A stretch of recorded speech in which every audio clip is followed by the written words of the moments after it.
तो आज मैं भगवत गीता के महिमा के बारे में जो एक श्लोक है वो श्लोक से शुरू करता हूँ। यदा यदा ही धर्मस्य ग्लानिर्भवति भारत अभ्युत्थानम अधर्मस्य तदात्मानं सृजाम्यहम्।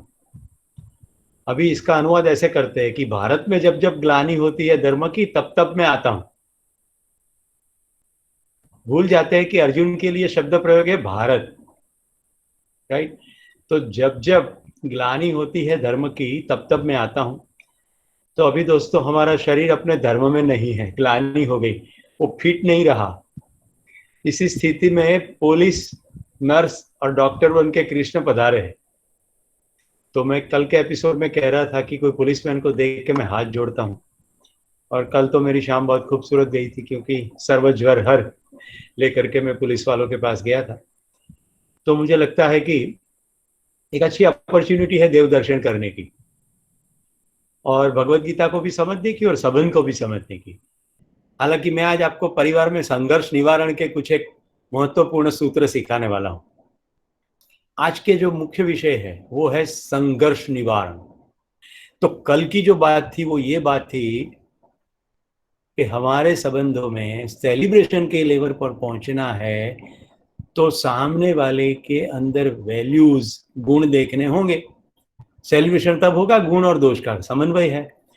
तो कल का पूरा प्रेजेंटेशन मैंने ये करा कि बीच में क्या आ जाता है गुण देखने में।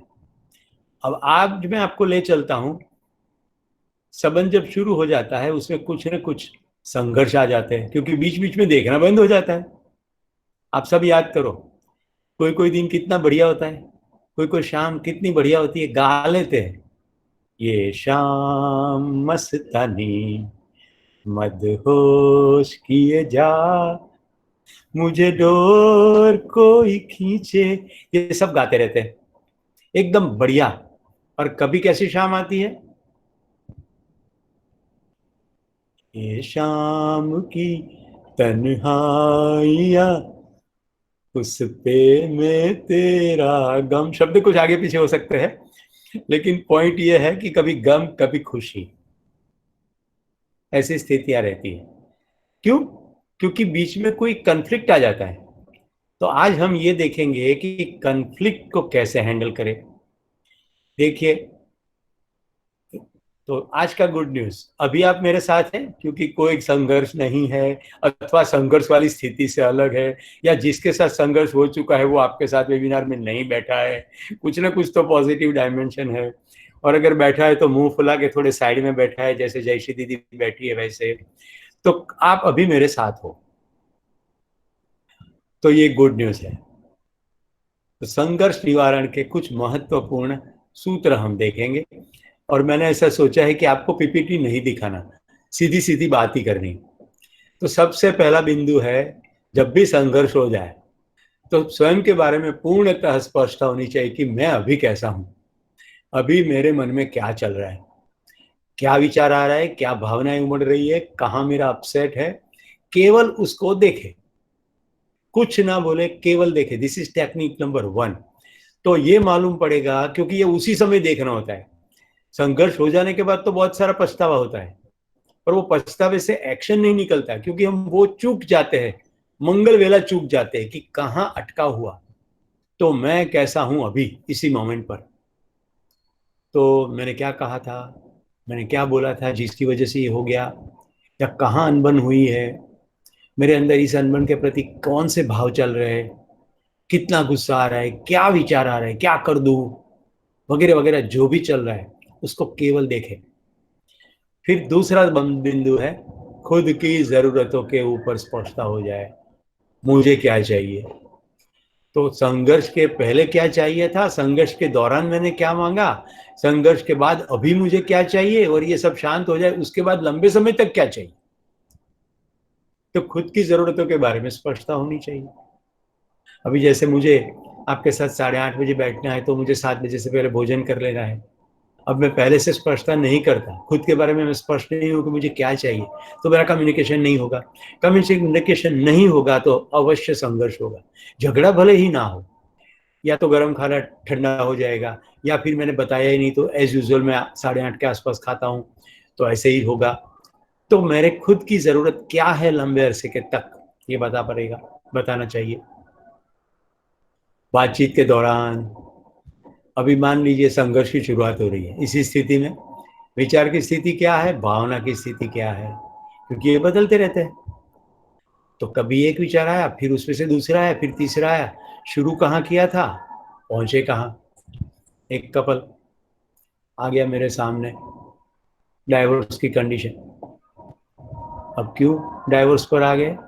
पति गए किचन में, लॉकडाउन का समय नहीं था, पर कहता है चलो मैं तेरी तुम्हारी मदद कर दूं। पत्नी कहते हैं तुम तो ड्राइंग रूम में न्यूज़पेपर पढ़ो ना, तो ही मदद ही है, तुम तो काटोगे 2 टमाटर और पूरा किचन गंदा कर दोगे। इतना क्या कहा, पति ने कहा कि तूने मेरी जिंदगी गंदी कर दी, उसका कुछ नहीं, तू केवल किचन का बोलती है।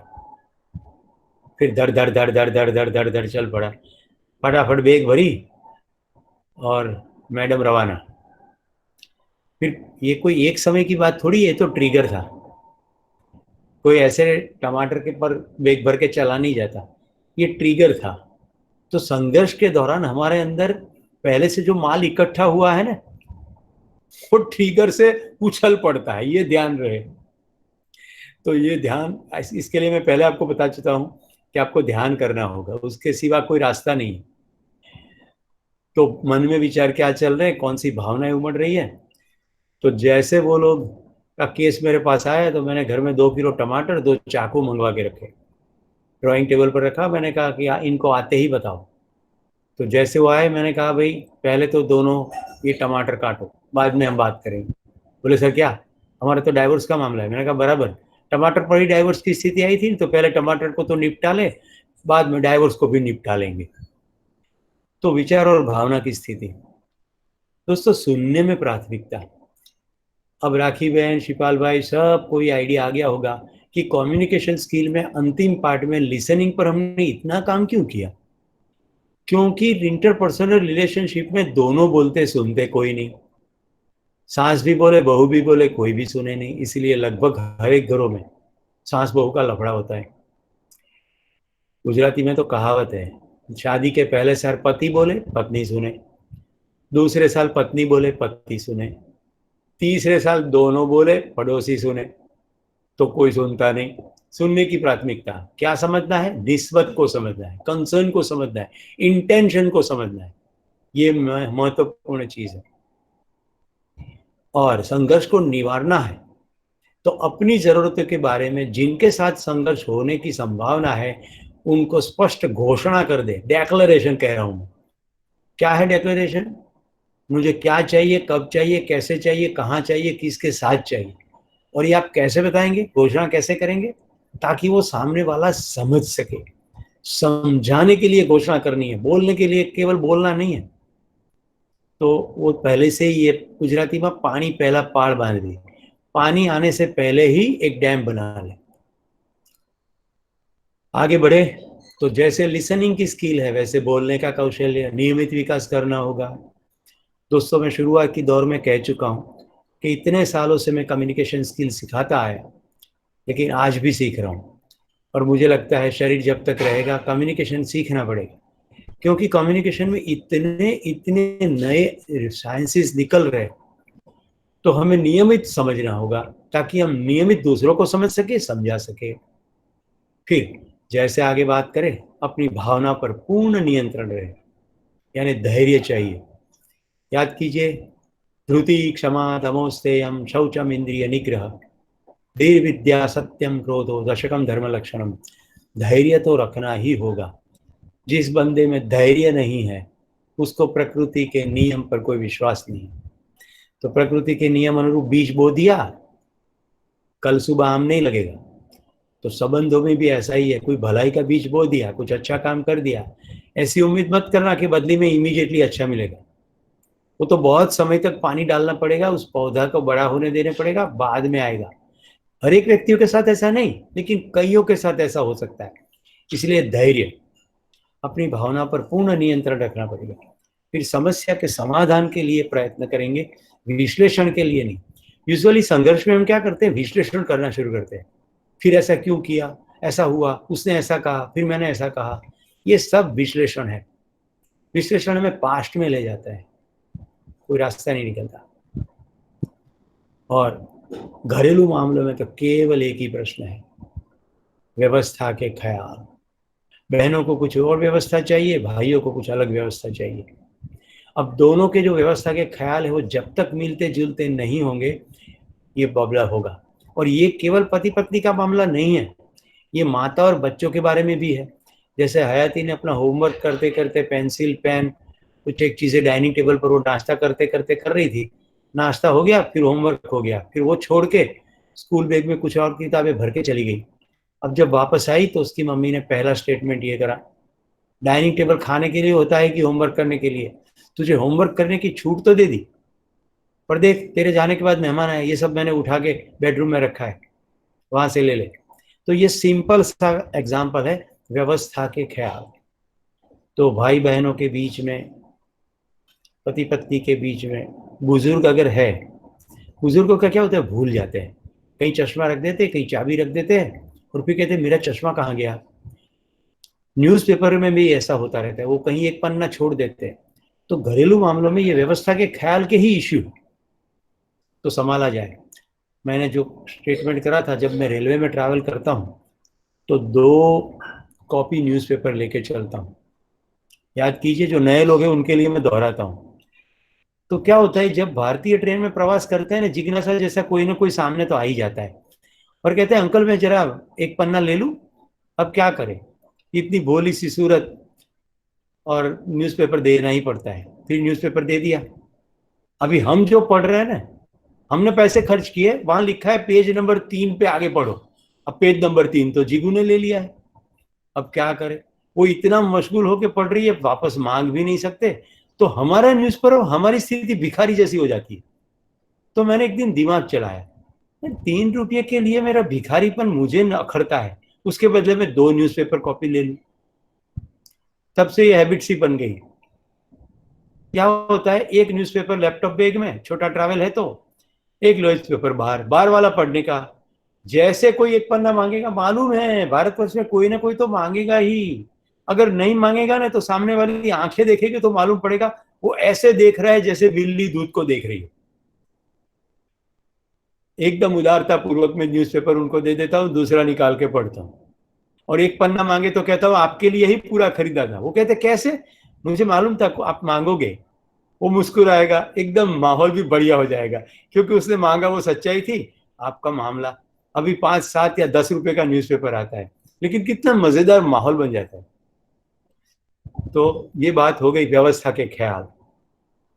और आखिरी बिंदु, वो बिंदु है आदत और जीद।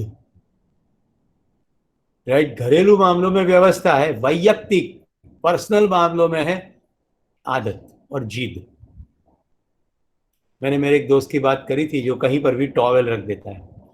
ऐसे कुछ एक नमूने दिखाता हूँ। कुछ एक लोग उठ के ब्रश करते हुए पूरे ड्राइंग रूम, किचन, बरामदा सभी जगह चक्कर मारते हैं।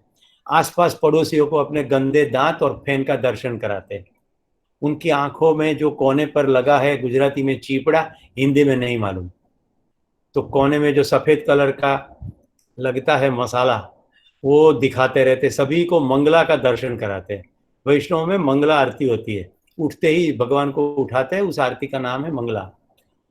अब ये आदत है, ये आदत हो तब तक तो अभी कोई इश्यू नहीं, पर पड़ोसी आकर के कहे कि ये क्या कर रहे हो, बोले मैं मेरे घर में कर रहा हूं, तुम्हें क्या प्रॉब्लम, तुम्हें दिखता है तो दरवाजा बंद करो।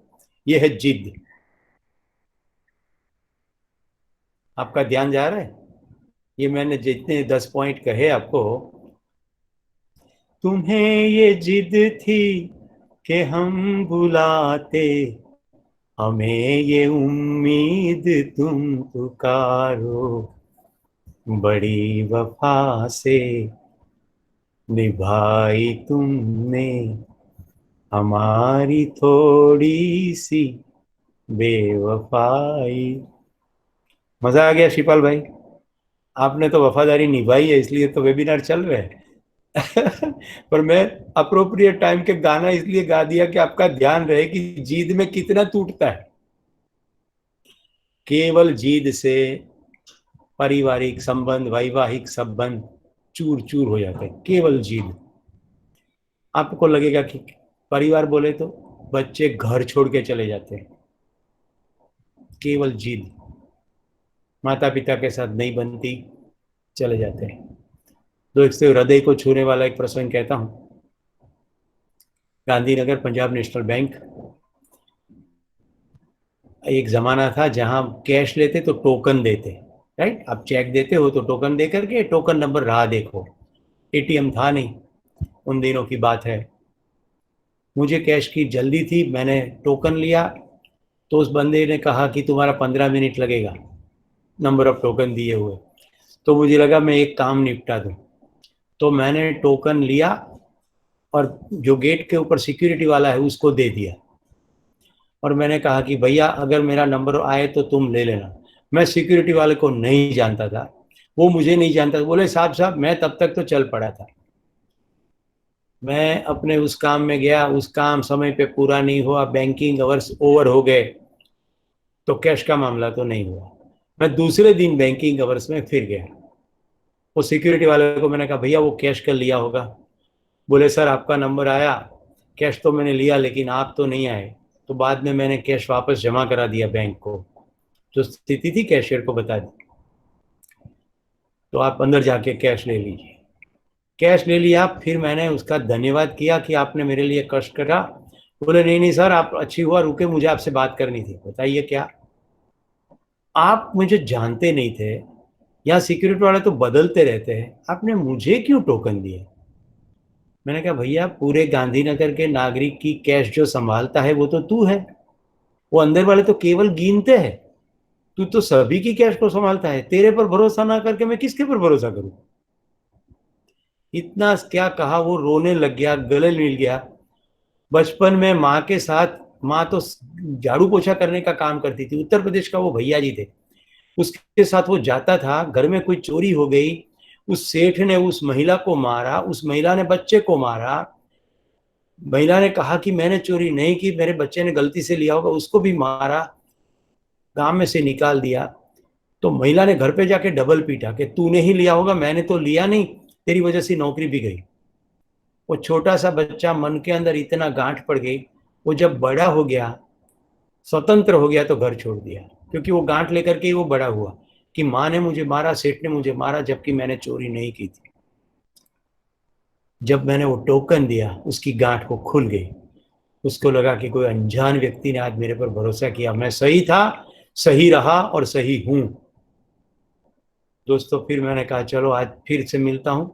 बैंकिंग आवर्स के बाद मैं उसको मिला, उसके साथ बैठा, चाय नाश्ता किया। मैंने कहा घर जाओ, घर जाने की व्यवस्था मैं पूरी करता हूँ, माँ अगर जिंदा है माफ़ी मांग लो। इतनी अनबन भी ठीक नहीं। बोले सर अब तो नहीं मालूम जिंदा होगी कि नहीं होगी। मैंने कहा कोई तो कांटेक्ट होगा, कांटेक्ट करो, मैं दूसरे दिन आऊँगा।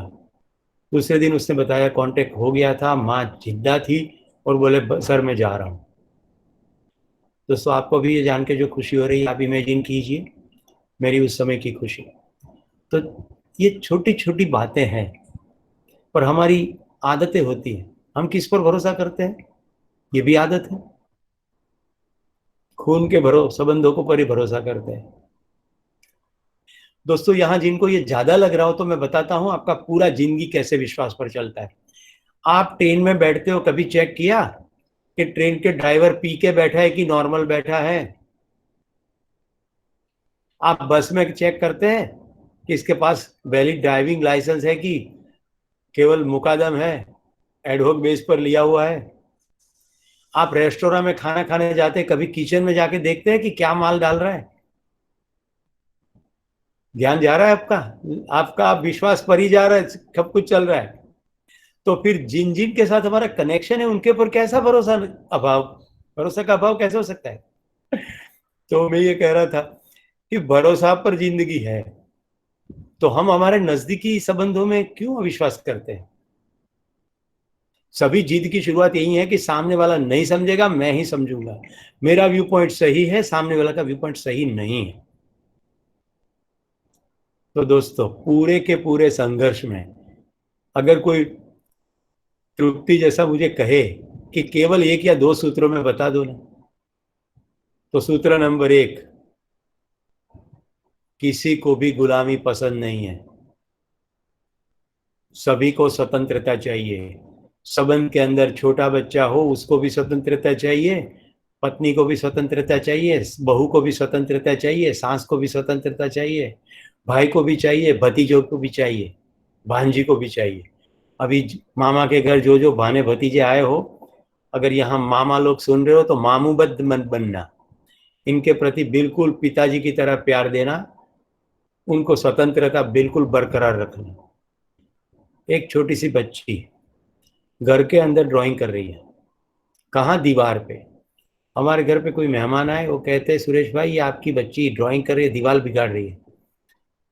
मैंने कहा दीवार उसी के लिए है, ये है स्वतंत्रता।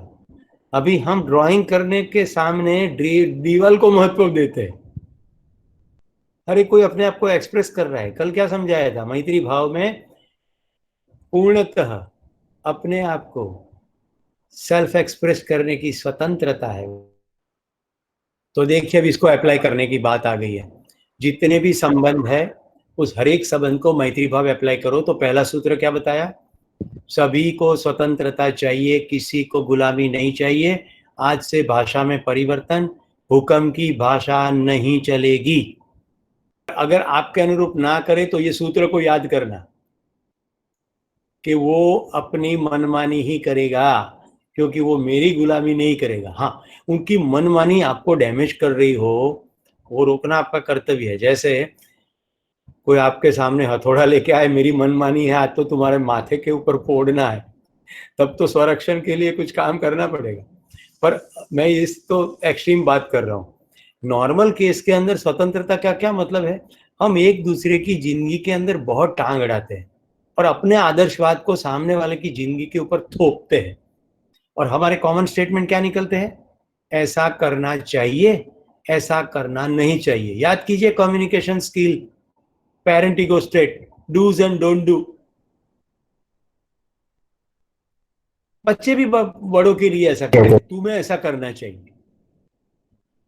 अभी कॉलेज में मैं लड़कों को कैंपस में सुन रहा था, मैं वहां लीडरशिप प्रोग्राम कंडक्ट करने जा रहा था, पहले दिन था, वो मुझे नहीं जानते थे कि आने वाला शिक्षक कौन है। वो बाइक पर बैठे बैठे बात कर रहे थे कि हमारे पापा છે ને ટપોરી છે, એક નંબરની આઈટમ છે, આપણે યાર છોકરીઓ ફેરવવાનો સમય હોય, બાઇક એ લઈ જાય, આખો દાડો એલઆઈસીની ઓફિસમાં બેસી રહે, હવે ત્યાં બાઇક પડી રહે કરતા આપણને આપે તો કેવી મજા આવે। अब मैं गुजरता हुआ वो सुन लिया। अब मेरे भी सद्भाग्य है कि मैं ऐसा सब सुन लेता हूं तो मुझे वो क्लास में बहुत काम में आ जाता है, राइट। तो मैंने लड़कियों को उद्देशित करके वो कहा कि तुम इतनी मूर्ख मत बनना कि लोहे का टपरा 50,000 का कोई तुम्हें दिखा दे तो उसके ऊपर बैठने से तुम अपने आप को राजकुमारी समझो। मोटर बाइक अल्टीमेटली तो लोहे का टपरा ही है, उससे अधिक कुछ नहीं है, और चलाने वाला तो ड्राइवर है। ड्राइवर की औकात क्या होती है भाई। यहाँ मैं ड्राइवर को निम्न नहीं मानता हूं, लेकिन इस संदर्भ में इसको पकड़े तो ड्राइवर एक जगह से दूसरी जगह ले जाता है भाई, उसके साथ आदान प्रदान के सिवा और क्या होता है, और कुछ नहीं, थैंक यू बोला, छोड़ दिया, दैट्स इट। तो एनीवे दोस्तों, जो मैं कह रहा था, पहला सूत्र क्या बता दिया, सभी को स्वतंत्रता चाहिए। अब दूसरा गोल्डन सूत्र, किसी को अपना दोष नहीं दिखता जब तक वो स्वयं देखना ना चाहे। तो आपका केवल प्रयत्न ये हो सकता है कि आप ऐसा कुछ कम्युनिकेट करो, ऐसा कुछ माहौल क्रिएट करो जिसके अंदर व्यक्ति खुद के दोष को ढूंढे और अपने दोष को दिखे, तो उसमें से परिवर्तन होगा। हम क्या करते हैं, दोष निकालते हैं, और जैसे दोष निकालते हैं क्या है, तुम्हें ऐसा नहीं करना चाहिए, तो पहले वाला सूत्र अप्लाई हो जाता है कि तुम्हें क्या करना चाहिए नहीं करना, तुम कौन होते हो तय करने वाले। तो ये एक सूत्र दूसरे सूत्र के साथ जुड़ा हुआ है। तो यहां पर आज का मेजर इनपुट जो है मुझे कहना था वो समाप्त हुआ। મિત્રો, હું ગેબ્રિયલની જે વાત કહેવા જઈ રહ્યો છું એ આખા વાતની અંદરથી તમને પહેલેથી પ્રશ્ન કહી દઉં કે આ જે સંબંધનું જે આખું સ્વરૂપ છે એની અંદરથી તમને શું મળ્યું, what is in it for me, એ રીતે આખી વાર્તા સાંભળજો। ઓકે, તમને એમાંથી શું મળે છે? મિત્રો, હોલેન્ડમાં મારું ભણવાનું શરૂ થયું માસ્ટર્સ લેવલનું, અને મારી આવી રુચિ પ્રવૃત્તિને કારણે હું થોડા જ વખતમાં કલ્ચરલ સેક્રેટરી થયો. જેમ અહીંયા જનરલ સેક્રેટરી કોલેજમાં હોય, આપણે ત્યાં જીએસ બધું કરે, ત્યાં અલગ અલગ હોય. એટલે કલ્ચરલ સેક્રેટરી તરીકે બધી સોશિયો કલ્ચરલ એક્ટિવિટી કરવાની જવાબદારી મેં લીધી. પણ એ જવાબदारी હું अदा करूं, मैं पूरी पूरी उस जिम्मेदारियों को निभाऊं, उसके पहले एक घटना घट गई. और ये घटना बहुत महत्वपूर्ण है और जिसकी शुरुआत भारत से हुई. मैंने भारत से एक चीज ठान ली कि मैं वहां जाके दोस्ती बनाना चाहता हूं. तो मैं गांधी आश्रम गया, गांधी जी के पोस्ट कार्ड लिए. उन दिनों में 1 रुपये का नोट मिलता था. 1 रुपये का जो क्या कहते हैं, दिवाली में जो नए नक्कोर नोट देते हैं ना, कड़कड़ती नोट, तो ऐसे नोट्स लिए और बिल्कुल फ्रेश कॉइन्स लिए रिजर्व बैंक में जाकर के 1 रुपये के. और मैंने ऐसे सोचा कि मैं जिनके साथ दोस्ती बनाऊंगा उसको भारतीय 1 रुपया, गांधी जी का मैसेज फोटोग्राफ वाला पोस्ट कार्ड और एक कॉइन दूंगा, क्योंकि मेरी हॉबी भी थी कॉइन कलेक्शन. घर से मुझे खाखरा दिया गया कि तुम जाके स्वयं प्राकी ब्राह्मण बनने वाले हो, तुमने यहाँ जो कुछ सीखा है वो ठीक हो या ना हो, उस स्थिति में थोड़े दिन तुम्हारा चल जाएगा. तो मैंने तो वहां जाके नया मिशन शुरू किया. मैंने देखा कैंटीन में कि 4 का टेबल होता था. तो मैंने ऐसा सोचा कि मैं खाखरा लेकर के बैठूं और लोग मुझे पूछेंगे क्या है, तो मैं इमीडिएटली जो पूछेगा उसको एक खाखरा दूंगा और इसी के चलते मैं उसके साथ दोस्ती बनाऊंगा. तो ऐसे मैंने स्ट्रेटेजी तय करी. मैं हर रोज टेबल बदलता गया तो मुझे 3-3 नए दोस्त मिलने लगे. खाखरा मेरा जल्दी खत्म हो गया. पर खाखरा खत्म होने से पहले गैब्रियल नामक युगोस्लाविया का एक बंदा, मुक्ची गैबोर, हम उसको गैबोर कहते थे, गैब्रियल उसका नाम था. तो गैब्रियल ने मुझे देखा कि ये बंदा टेबल बदल रहा है, क्योंकि एक दिन वो मेरे सामने आया था, उसने खाखरा लिया, हमारी बातें हुई.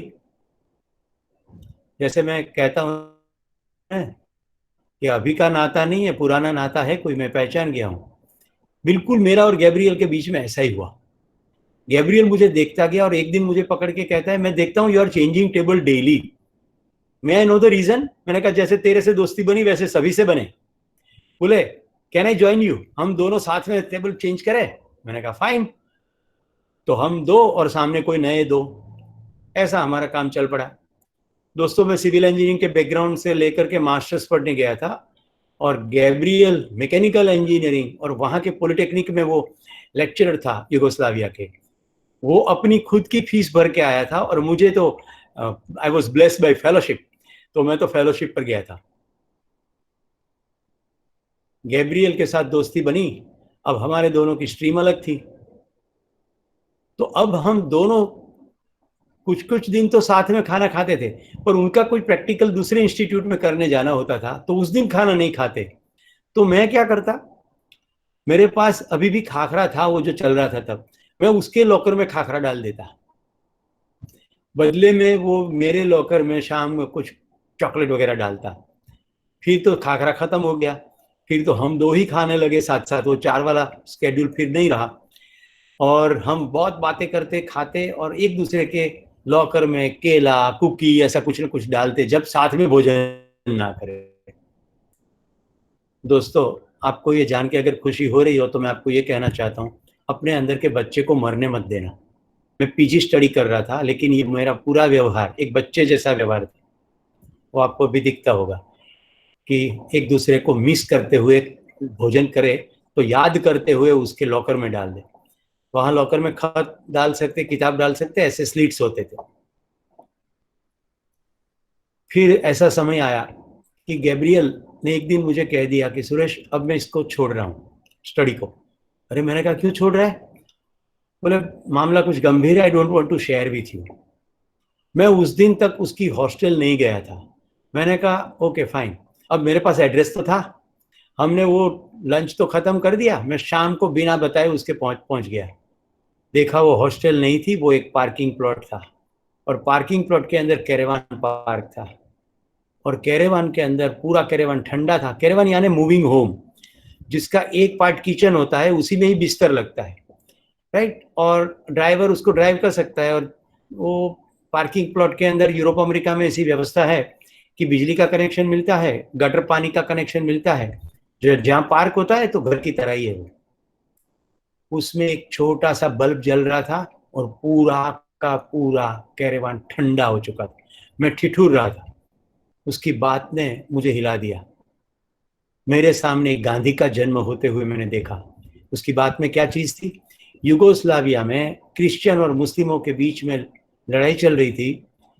सत्ता क्रिश्चियनों के हाथ में थी और गैब्रियल एसएससी की स्टडी जो होती है, उसी समय मिलिट्री की ट्रेनिंग वहाँ कंपलसरी थी।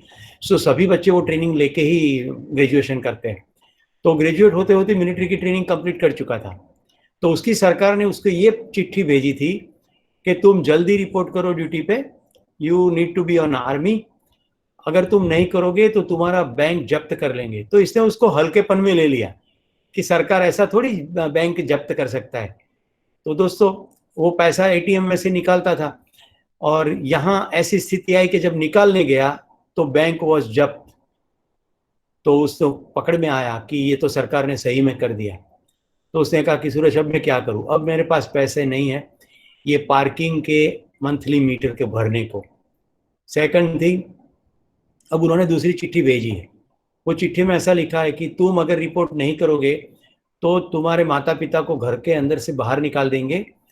उसकी पत्नी भी थी और बच्ची भी थी, और उसको भी बाहर निकाल देंगे और तुम्हारा घर जब्त कर लेंगे। उसके लिए 1 सप्ताह का मोहलत दिया है। 1 सप्ताह के अंदर रिपोर्ट करो।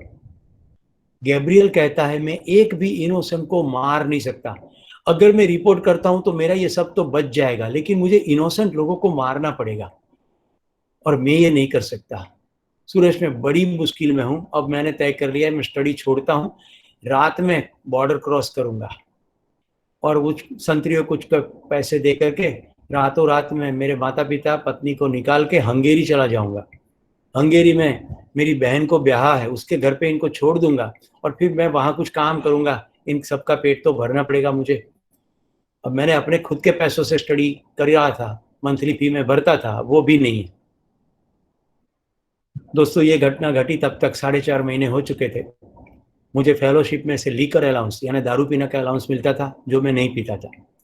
हमें पार्टी अलाउंस मिलता था, वो मैं नहीं करता था। हम लोग जितने भी भारतीय उपखंड के थे, मैं शायद आपको मोहन सिंह की स्टोरी बता चुका हूँ कि तू पंजाब का पुत्र है, याद है आपको? पंजाब का नहीं बताया हाँ, तो यस सर। रजनी भाई को याद है।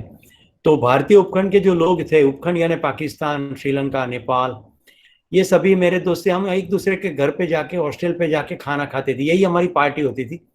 तो हम कोई रेस्टोरेंट में जाके खाना नहीं खाते थे, तो वो पैसे बचते थे। एंटरटेनमेंट अलाउंस भी मिलता था, वो भी पैसे बचे थे। मेडिकल अलाउंस में हम बीमारी नहीं हुए, मैं तो योगासन प्राणायाम वाला बंदा, तो पैसे बचे थे। मैंने कहा गैब्रियल पकड़, और ये पैसे से तू अपना पार्किंग का फी भर दे सबसे पहले, और इस पैसा का सम देखते हुए इस महीने की तो तेरी एजुकेशन की फी और 1 महीने का राशन, इतना सब तो हो ही जाएगा। गैब्रियल कहता है ये पैसे मैं नहीं लूंगा। इस पैसे के बाद भी स्थिति तो वही की वही है। तुम्हारे फेलोशिप में से तुम्हारा चलता है भी, इतने समय का इकट्ठा है, आगे तब तुम्हें भी तो जरूर पड़ सकती है। मैं ये पैसा नहीं लूंगा। मैंने बहुत जबरदस्ती की, उसने पैसे नहीं लिए। तो मैंने कहा तू मुझे 24 घंटा दे दे। दोस्तों, मैं आपको ये कहना चाहता हूँ, मुझे नहीं मालूम था मैं 24 घंटे में क्या करूँ, पर मुझे ये जरूर मालूम था कि मेरे सामने एक गांधी का जन्म हो रहा है, मैं उसको नहीं जाने दूंगा।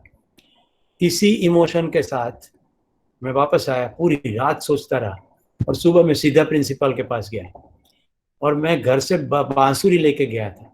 मैं कुछ बांसुरी बजाना सीखा था। तो वहाँ लोग क्या करते, गिटार बजाते चर्च के सामने फुटपाथ पे और अपना हैट रख देते। मैं उन दिनों, मुझे कैप का भी शौक रहता था, तो मैं 2-3-4 वैरायटी की कैप्स पहनता था। तो कैप्स थी तो मैंने सोचा कि ये कैप रखूंगा, बांसुरी बजाऊंगा, कुछ पैसे मिलेंगे। अब वहाँ के पुलिस लोग के अनुरूप मैं ऐसा कुछ नहीं कर सकता जब तक मुझे परमिशन ना मिले। तो मैंने प्रिंसिपल को जाके कहा कि सर जी, मुझे परमिशन दीजिए, मैं बांसुरी बजाना चाहता हूँ और मेरे दोस्त गैब्रियल के लिए पैसे इकट्ठा करना चाहता हूँ। मुझे दूसरी परमिशन दीजिए, कैंटीन में मैं बैनर गले में लटकाऊंगा और सबके पास से 10 गिल्डर मांगूंगा। दोस्तों, उस इंस्टीट्यूट के अंदर 450 विद्यार्थी थे। मेरा सीधा हिसाब था, अगर कोई 10 गिल्डर एक विद्यार्थी देंगे मेरी बात को, तो 4,500 गिल्डर हो जाएंगे। तो 1200 गिल्डर मुझे पर मंथ फेलोशिप मिलती थी। तो 4 महीने तक का जितना जुगाड़ हो जाएगा, जिसके अंदर उसका खाना पीना का इश्यू सॉल्व हो जाएगा, और वो उसको मैं अपनी हॉस्टल पे अपने साथ ले आऊंगा, ताकि मेरे खाने में उसका खाने का खर्चा निकल जाएगा, बाकी का पैसा से वो अपने फैमिली को रिसेटल कर सके। प्रिंसिपाल ने मुझे इंडिया के बारे में पूछना शुरू किया। मेरी रिक्वेस्ट के बाद उन्होंने दाद नहीं दी, डच भाषा में सेक्रेटरी को कुछ कहा और वो इंडिया का पूछने लगे, मेरे लिए कॉफी बनाई। मेरे मन के अंदर गुस्सा उमड़ रहा था कि मैं यहाँ परमिशन लेने आया हूँ और अभी ये इंडिया की बात छेड़ रहे हैं, कॉफी की बात कर रहे हैं। दोस्तों, जब मेरी कॉफी समाप्त हुई तब उसकी सेक्रेटरी लेटर लेके आई।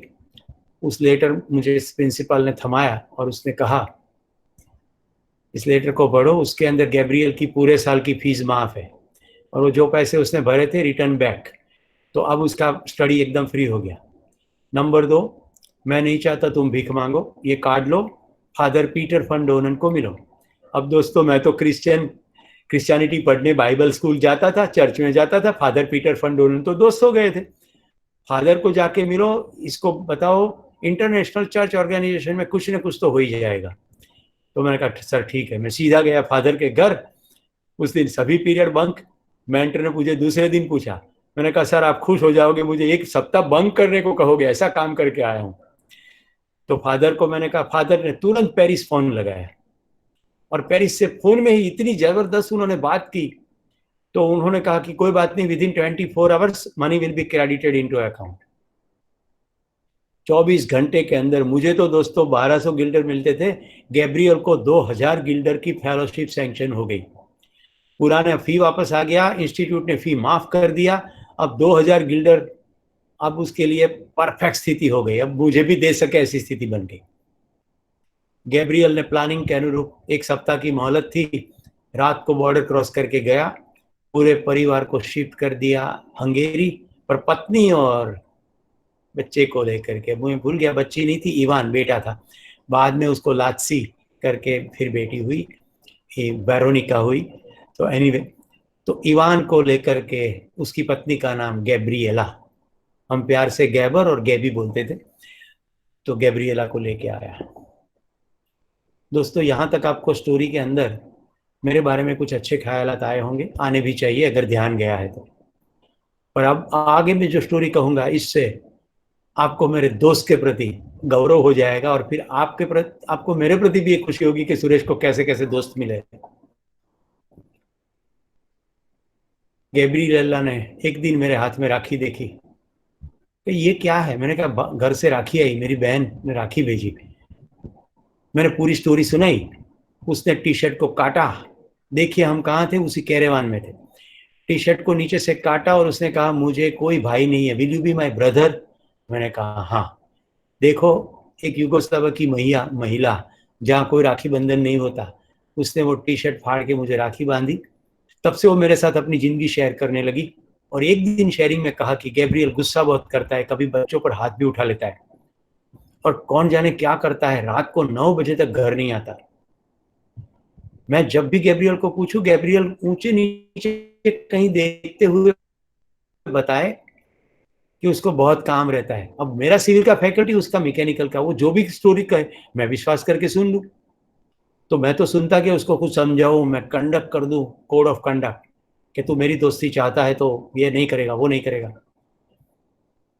तो दोस्तों, चले यार 10 दिन 15 दिन, फिर गैब्रिएला का फोन आ जाए कि भैया घर पे आ जाओ।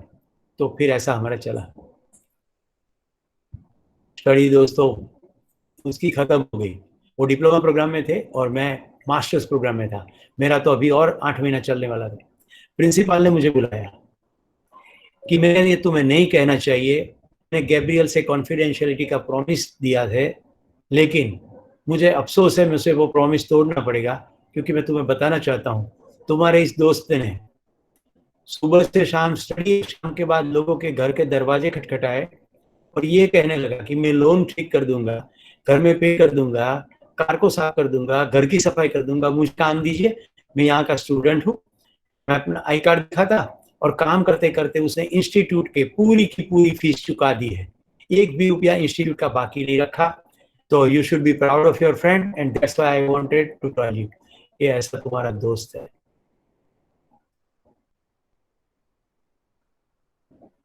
दोस्तों गैब्रियल को मैं जिंदगी में से कभी नहीं जाने दे सकता, आज भी गैब्रियल मेरा दोस्त है। आगे जाके इवान बड़ा हुआ, स्नेहा भी बड़ी हुई मेरी बेटी। उसने कहा कि इवान और स्नेहा की शादी हो तो कैसा, मैंने कहा बढ़िया। फिर बच्चों दोनों ने भी बात शुरू की, पर वो लोग मांसाहारी लोग, हम शाकाहारी, वो दारू पीने वाले लोग, जीवन शैली हमारी बिल्कुल अलग है। तो उसने मैंने कहा मैत्री तो हो सकती है, शादी नहीं हो सकती, ये मेरा और उनके विचार का कहीं मेल नहीं है।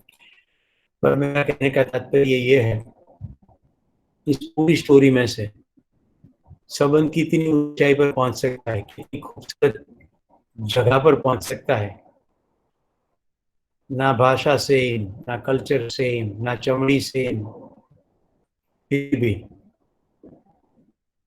मैंने आपको ये कहा कि इस पूरे के अंदर आपको क्या मिला, what is in it for you, what is your action agenda, that is number one. मैं शिपाल को कहना चाहूंगा कि कम से कम आशीष के साथ शेयर करें कि तेरी और मेरी दोस्ती हुई तो फिर मेरी और सुरेश भाई के साथ कैसी दोस्ती हुई, ऐसा आशीष के साथ शेयर करें। जो जो यहाँ मेरे पुराने दोस्त जुड़े हैं, जैसे धर्मेंद्र है, अल्पा है वगैरह, उन्होंने जिन जिन को जोड़ा है उनके साथ स्टोरी शेयर करो कि दोस्ती क्या चीज होती है। साल बढ़ते हैं, दोस्ती वैसी की वैसी रहती है। ऐसे मैत्री संबंध हमारे परिवार में सभी के साथ हो, ऐसी मनोकामना के साथ नमस्कार, जय हिंद, कल फिर मिलेंगे।